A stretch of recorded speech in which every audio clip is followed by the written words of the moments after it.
Good morning বন্ধু, ভালো আছেন? মহালয়ার সবাইকে পুনরায় শুভেচ্ছা জানাচ্ছি। আমি তৃপ্তি সাউ এগরা থেকে বলছি। আজকে আমি আবার একটা নতুন জিনিস নিয়ে আসছি। নতুন নয়, পুরনো জিনিস, কিন্তু এগুলো নিয়ে কেউ ভিডিও করে না, আমি করছি। এটা দেখুন তো বন্ধু, এটা কি শাক বলুন তো? গিমা শাক। গিমা শাক খেয়েছেন? কিভাবে খেয়েছেন সবই কমেন্টের মাধ্যমে জানান। আপনাদের কাছ থেকে নতুন কিছু শিখবো এমনও আশা রাখি। তো এই গিমা শাক আমি আজকে কি করব বন্ধু বলুন তো? আলু দিয়ে একটা শুকনো চচ্চড়ির মতো করব। চচ্চড়ি খেয়েছেন?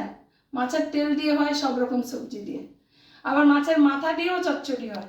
এটা কিন্তু আমি নিরামিষ চচ্চড়ি করে খাবো। এটাকে আমি আলুর তরকারি হয়ে যাবে, সবার নামানোর একটুখানি আগে আমি দেব, তাহলে তেতো হবে না। বুঝতে পারছেন বন্ধু? এই গিমাটাকে আপনি তরকারি নামানোর একটুখানি আগে দেবেন, তাহলে তেতো হবে না। এত সুন্দর টেস্টি হয়, তো আপনি বুঝতেই পারবেন না যেটা গিমা দিয়ে হয়েছে।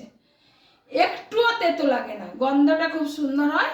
আপনি পেঁয়াজ দেবেন, পাঁচফোড়ন দেবেন, শুকনো লঙ্কা দেবেন, তেজপাতা দেবেন, আর একটু সাদা সর্ষে বেটে একটুখানি দিয়ে দিবেন। খুব সুন্দর হবে।